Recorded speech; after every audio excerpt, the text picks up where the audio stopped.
Hi అండి అందరికీ. నేనైతే ఫస్ట్ టైం వాయిస్ కవర్ ఇస్తున్నానండి ఈ వీడియోకి. అలాగే నేను ఈ వీడియోలో ఏం చేస్తున్నాను అంటే సింపుల్గా చికెన్ కర్రీ ఎలా చేయాలో చూపిస్తున్నాను. చికెన్ అయితే ఫస్ట్ కడిగి పెట్టేసుకోండి పక్కన. తర్వాత 2 చిన్న ఆనియన్స్ తీసుకొని వేపుకోండి, మిర్చి కూడా వేసుకోండి. తర్వాత ఇందులో అల్లం పేస్ట్ అనేది యాడ్ చేసుకున్నానండి. ఈ అల్లం పేస్ట్ అనేది మంచిగా వేగేలాగా మనం ఆయిల్లో వేపుకోవాలండి. ఎందుకంటే ఇది చికెన్కి పట్టి స్మెల్ అనేది బాగోదు, టేస్ట్ కూడా కర్రీ అంత బాగోదండి. అందుకని చెప్పి నేను బాగా వేయించుకుంటున్నా. తర్వాత అయితే మనం పక్కన కడిగి పెట్టుకున్న చికెన్ అనేది యాడ్ చేశానండి. యాడ్ చేసిన తర్వాత మనం కూరకి కారం సరిపడా కారం అనేది వేసుకోవాలండి. అంటే మనం తినే ఘాటుని బట్టి. సో నేనైతే 2 స్పూన్స్ అనేది కారం అయితే యాడ్ చేశానండి. యాడ్ చేసిన తర్వాత ఈ కారం అంతా ఈ పీసెస్కి పట్టేలాగా నేను సిమ్లో పెట్టి మగ్గనించానండి.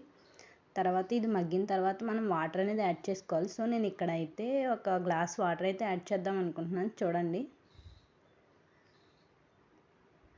ఇక్కడ నేను గ్లాస్ వాటర్ అయితే యాడ్ చేశాను.